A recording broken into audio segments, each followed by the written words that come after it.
Welcome back in, Detroit Lions fans, to your two favorite hosts that cover Detroit Lions content. Real quick, we don't ask often. Hammer that subscribe button for us. It's greatly appreciated. William, got to get this monkey off of our back. This Thanksgiving monkey that's been hanging around. Yeah, he's dragging me to the depths of hell. Seven years is it now without a Thanksgiving win? Chicago Bears division opponent. Huge game coming up this Thursday. How are you feeling? Nervous about it, man. I'll say nervous for these reasons. We're a little bit banged up, and I don't think this Bears team is a real. Were they 4-7? I believe. I don't look at them as a real 4-7 team. I think that if you took them as a 4-7 team, you would be mistaken. This is a good football team with good players. I'm not going to get into it quite yet. I'll let it unfold as we talk about them. But I think this is a way better football team than a 4-17. How do you feel? I try to give some props and some respect to our opponents in the pregame and the postgame, and it's really hard for me. The Bears, I hate them. Their fans are probably the worst in our division. But you're right. They're a better 4-7 football team than their record indicates. And they gave us 2 dogfights last year. All right. They beat us once, maybe should have beat us twice, but Justin Fields, they couldn't convert a first down. They let us hang around and we stole one.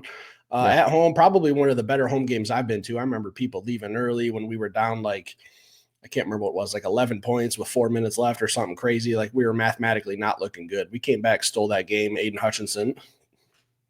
Miss him, man. I miss Hutch so much.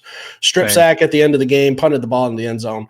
So they gave us 2 dogfights last year. And when I look at Caleb Williams, this is kind of like a game I had circled. This was our first look at the number 1 pick in the draft. We're going to see him for a while. He's in our division.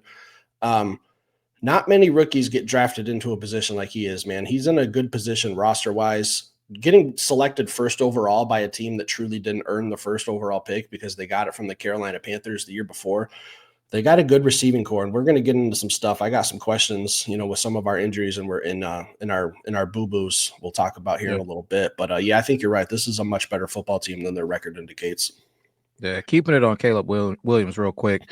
I took it upon myself today, man, to watch every single passing play from the Minnesota Vikings game, which they barely lost to the Vikings, and they probably should have won that football game, in my opinion, man. They were right. It was right there for the taking, but he dropped back 47 times, and this guy is a gunslinger. This is the first time that I've watched some games while I'm doing some stuff and bouncing around, but I haven't really got the opportunity to sit down, watch him, or really get in the film room and break them down. I did today. And while I don't think he's ready yet, he's got a lot of growing to do. He is fearless. He moves around the pocket and scrambles with his eyes downfield, looking to throw the football. He's not just looking to take off and run for first downs. No, he's scrambling around, looking to make a play downfield. He's dangerous. Now, he does force some passes. Some balls sail on him. He makes some bad decisions. He still looks like a rookie in moments, but the skill set, I see it. The off-platform throws, this guy can throw it fading away, laying out like Patrick Mahomes. He's jumping in the air, making passes. The dude's got supreme talent. I do think that he kind of like the old Brett Favre, man. Because he knows he's so talented, he makes some throws that he probably shouldn't, trying to make that huge play.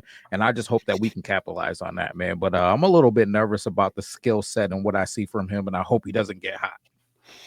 When I look at the Bears offense, I think it's going to be a battle of timing because, like you said, Caleb Williams, great talent, athletic, can run, extend plays, quick. He checks a lot of boxes. His boxes that he doesn't check are the decision making. He's a rookie. He doesn't understand that sometimes taking a sack is better than throwing a ball up for grabs and forcing a turnover. If he learns that, I think he'd be a very, very good pro if he got some more pieces. But when I'm talking about the timing, what concerns me in this game is our injuries in our secondary, mainly at our cornerback position, and the 3-headed monster they have at wide receiver with DJ Moore, Rome Odunze, Keenan Allen. How are we going to match up with them? I think that's their biggest strength against us, but their weakness, I think, is their offensive line. And we got some defensive linemen that are getting after it right now. So it's going to be a battle of who executes better, who calls the better formations on defense, who can cover for maybe a second, because I think we're going to be making Caleb Williams run for his life. The problem is going to be covering those 3 monstrous receivers. Yeah, you're not wrong, man. I think I'm looking at it right now. Caleb Williams has been sacked 44 times in 2024, the most in the NFL, right? Say 44. 44 times he's been sacked. I think some of that is trying to extend plays, and I think some of that is just the interior of the offensive line struggling. Another stat that I pulled up for us right now is Lee McNeil set to potentially have a big game because of this 34 pressures on 310 pass rushes from an interior lineman, the second most in the NFL, right? So 34 pressures where a guy like Aleem McNeil he's showing up against all of these teams. So imagine a team that's susceptible to a little bit of weakness in that interior. I'm looking for Aleem McNeil to have a big game. You set for it? Yeah, I think Aleem McNeil is probably my defensive player of the game. I'll give it to you guys early because he's been wrecking games the last 2 or 3 weeks, like dominating. Like ever since, what would you say? Maybe since we acquired Zadarius Smith, like this dude's took his game to a whole new level. Just hey, man, I got to be the guy on this defensive line. We don't have Hutch, we don't have Davenport. Doo Pants Houston's out of town now. Who's going to be out there rushing the passer? It's got to be the guy who just got the $20 million deal, and he's stepped up big time. I think these last 3 weeks, I think he was in Anthony Richardson's grill. He was all over C.J. Stroud. Like this dude's just dominating offensive linemen right now, and that's what we're going to need, man. I want to see Caleb Williams be absolutely as uncomfortable as possible on Thursday. I think that's exactly what you're going to see. So let's be set for it, man. I'm also excited about David Long, too, to go along with that. Dan Campbell talked about him at a press conference today. I think he's going to get some more snaps coming Thanksgiving. All right. And I think he might be feasting. He might be having some turkey leg type plays, man. I think when I watched him last week, I immediately started thinking about guys like Lamar Jackson and Patrick Mahomes. Caleb Williams wasn't even on that list yet, but watching him and his speed in comparison to Anthony Richardson, I was like, man, this is a guy that can fit into our weakness or what our weakness has been with these mobile quarterbacks. I wasn't even, shame on me. I wasn't thinking about Caleb Williams yet, but after watching this film today, and it was something that I already knew, he can run around as well. So I'm looking forward to seeing guys that can run around like Jack Campbell, like David Long. And then, of course, we know that Malcolm Rodriguez can run. Hopefully, we can get rid of that weakness, so to speak, of the mobile quarterback running around on us. Yeah, I think we're going to be okay. Listen, I think at the end of the day, even with the injuries, the boo-boos we have, we're just a far superior football team. It's not to gloat, but on paper, yeah, we're banged up. We're missing a lot of pieces, but Dan Campbell, Brad Holmes have this team in a great position depth-wise. We're adding pieces, adding the right pieces, and we're going to be fine. And offensively, how do you feel about us offensively versus their defense? Man, I love it because in that Minnesota Vikings game last week, I think that Sam Darnold threw for about 300. I know that Jordan Addison had 300. Aaron Jones had 100 on the ground. What are we talking about? Yeah, Justin Jefferson only had 2 catches for 27 yards or something like that. Yeah, so if Darnold's getting it done like that, I'm expecting JG to come in, and then there's going to be a lot of Jared Goff chance. I'm expecting him to be able to throw it around when the opportunity presents itself. Whether it's Amon Ra, who said today that he's feeling pretty good. I know part of it was probably a little bit of a lie, but him at least saying that he's feeling pretty good is telling me that he believes that he's going to be out there. It might be maybe he's a decoy, and it's one of those games to where J-Mo's feeling the best out of the two of them, and maybe J-Mo goes out. Tipping my hat a little bit. That's going to be my offensive player of the game. So I'll tell you right now, when Amon-Ra St. Brown a little bit banged up, I'm expecting J-Mo to go off this game. So if you got him in fantasy, Will said, book it. Let's get Waymo out there. Big plays on Thanksgiving. Let's let them feast, man.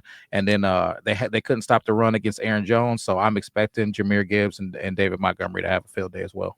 David Montgomery revenge game too, man. He even said the other day in a press conference, it doesn't matter how he's feeling. He's playing the Chicago Bears game. Like this is a little bit more personal for him.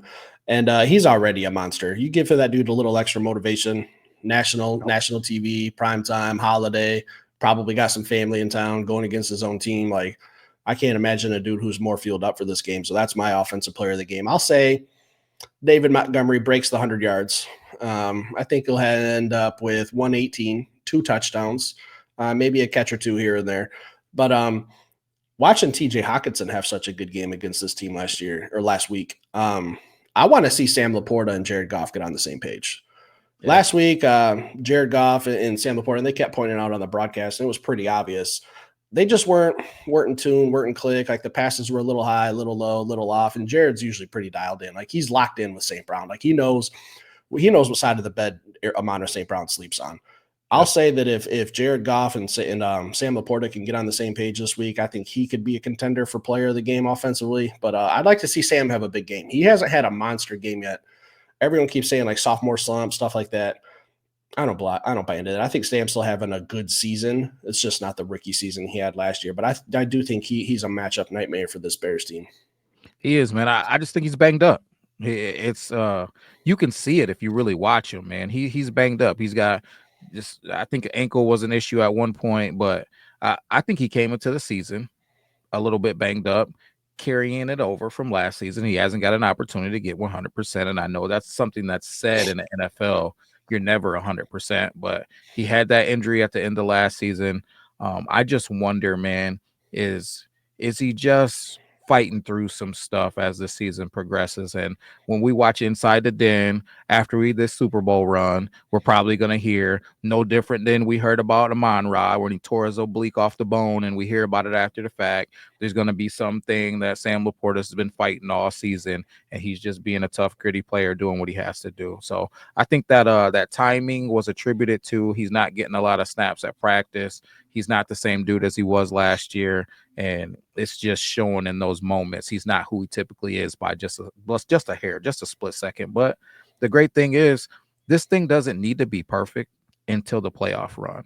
And I love how players and coaches keep saying that this Detroit Lions team hasn't played his best football yet. Do you think we've played our best football, or is it yet to come? Because we're putting up 50 balls. So some might believe that. Some might believe that we played our best football. Do you believe that, or do you think that it can get better?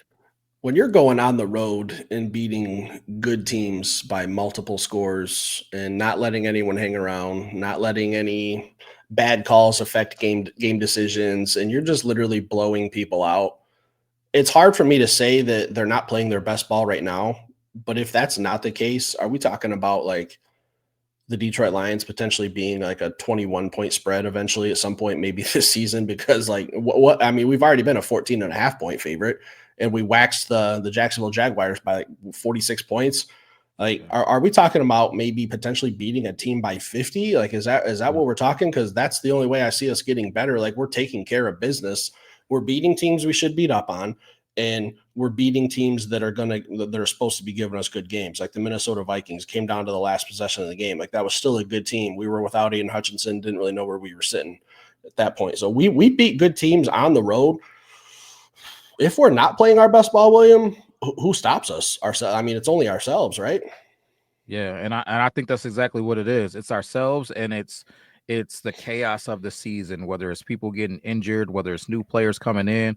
Just think of the two new guys that we got just here recently, and Zadarius Smith and then David Long. Those are two guys that still have to learn the defense. 10 quarters, no touchdowns is only going to get better. It's only going to get better. Anceloni coming back, it's only going to get better, right? I feel like, and I said it before, and I hate to keep on using the same quote, but chaos breeds opportunity, and the chaos of the season has given us opportunities to get more pieces. You know, if Aiden never gets hurt, we never get Zadarius Smith, right? Now we're looking at potentially a Super Bowl with Aiden on one end and Zadarius on the other end, right? Anceloni gets hurt, man. Hey, if he doesn't get hurt, maybe we don't bring in a guy like David Long. Now we're looking at a potential of having Anceloni, David Long, and Jack Campbell out there all at once, right? E-Man, gets injured, right? So if he would have never got injured and Cam Sutton wasn't doing what he's doing, I ain't even going to repeat it because I don't even want to talk about that stuff. But maybe we don't have this revamped secondary that we got now. This chaos is breeding opportunity. And guys, I if I'm the NFL, I would be like, please, Lions, nobody else get hurt, because I don't want you guys finding other pieces. I mean, I don't know, man. It's I love it. Who do you think will just absolutely dominate on offense? You still say Jameson Williams? That's who you're locked in with. That's your player of the game. I'm looking at Jameson Williams having the biggest game. I'm looking for a breakout game because we have to go somewhere with Amon-Ra being a little bit banged up. I can't imagine Ben going into the week knowing that Amon-Ra has a little bit of something going on with his knee. I can't imagine him mapping the game plan around him. I would imagine they're going to be in there saying, "Hey, J-Mo, Waymo, it's time. Just get Let's him the go. ball. Get him the ball and see Let's what happens. But if I'm talking about a bit nasty, if I'm talking about a little bit of a chip on his shoulder, it's got to be David Montgomery, like you alluded to. David Montgomery is going to be. You talk about the angry runs from Good Morning Football. I think you're going to see every carry David Montgomery gets, he's going to have a chip on his shoulder, and he's going to want to remind the Chicago Bears that what they did. I'm not going to say, I almost said that he should have been a Bear, but he shouldn't be a Bear. But let him walk. yeah, that they let him walk out of there. He's going to remind them that you're idiots, because I would have made, if you would have asked me, would you trade straight up DeAndre Swift and David Montgomery? I would have said, listen, DeAndre Swift's hurt half of the time. Get him out of here. You know what I mean? No disrespect to you, man. He was balling when he was out there, but David Montgomery is just a different type of beast. I thought that before he started even playing better football than I thought that he could play. So I love it. Yeah, I forgot the Bears had DeAndre Smith. Not worried about that though. I don't even know. He's probably hurt if I had to guess. He should be out there. Without even looking. Like, give me the better's odds. I'll say that he's probably banged up. So I don't know. The only concern I have for this game, Will, is one, injuries, and my main concern is injury related. Taylor Decker. I gotta have Taylor Decker at left tackle. I just don't trust that tackle position. If Dan Skipper's playing left tackle or if he's playing right tackle, I like Dan Skipper in his exact role in the jumbo package. I don't want to see him as a starter. I will feel a whole lot better if I get an alert that Taylor Decker is good to go and he's playing on Thursday. That's literally my only concern.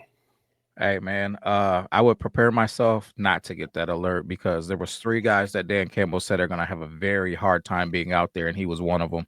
So wrap your brain around Taylor Decker being out there, or them solving the problem some other way. I don't know how they plan to do that. I'm not going to speculate, but I'm most worried about that as well, because I think about when we talk about that secondary, you're going to get a Meek Roberson bouncing out to the outside if need be, or you can get Emmanuel Mosley bouncing out to the outside. So the secondary issues are things that I think are fixable, but that left tackle, it's a big deal. But I would rather Taylor not play, get healthy, especially with the games being in such a small window. Go ahead and get healthy, and we'll figure out a way to get it done for you, man, and have you for this run for the back half of the season. Your least favorite part of game day episodes, William? Neither one of us were close last week. Neither one of us were in the ballpark. We projected like 40 and 50 point wins. We didn't even sniff that. We did get a win. We did keep the Indianapolis Colts out of the end zone, but I think we got to tune it in. I think we got to bring ourselves back down to reality. So I'll go first this week. All right, I'll take the pressure off you a little bit. I expect a dogfight. It's Thanksgiving. Listen, I've had my Thanksgiving ruined the last 7 years. Okay. My turkey tastes a little bitter when I go home at night and I'm eating dinner. It just doesn't taste as good.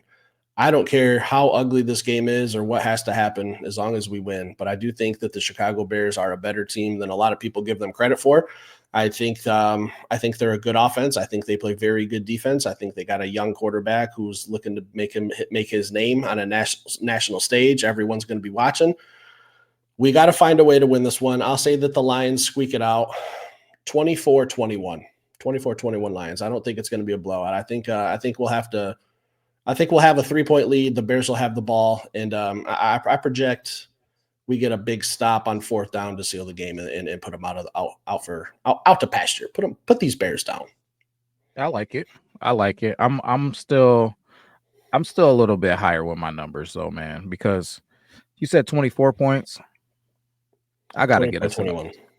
Yeah, I got to get us in those 30s, man. I think we put up 4 touchdowns and a field goal, so that's putting us at 31 points. I don't think the Bears can score enough points, man. That off our defense, we don't just give up touchdowns. Like 10 quarters will tell you that. That's just not something that we do. So I think that they find a way to get 14 and a field goal. So I'm going to go with 31-17. My turkey is going to taste delicious this year. It's not going to be like last year where I was a little bit depressed and didn't want to eat. And then I found myself, after turkey, just feed me the sweets. I was just depression eating. So yeah, I'm going with, and I feel strongly about that one. Normally I don't feel good about these, but I feel good about that one, man. I think that Caleb is going to make some bad decisions. We're going to get our hands on some footballs with some takeaways, and we're going to score some points, man, because like I said earlier, if they're giving it away to Sam Darnold, man, I would imagine JG is going to have a field day. Yeah, I mean, we haven't even mentioned that we do have the best two safeties in the NFL. So our secondary is banged up, but we still have those two ball hawks and those junkyard dogs back there. So I do feel a little bit better that we at least have two elite safeties. And I really, really hope that your score is more right than mine, because I would love to just have a nice stress-free Thanksgiving. 14-point win sounds pretty damn good to me, guys. So leave it in the comments. Your player of the game, offensively, defensively, score predictions, leave it all in the comments. Again, hit that subscribe button. Greatly appreciated. We probably won't be back till Friday sometime. We're going to take some time off for the holidays, family coming to town. So if we don't see you till then, enjoy your Thanksgiving. We'll be back later with another show. Peace.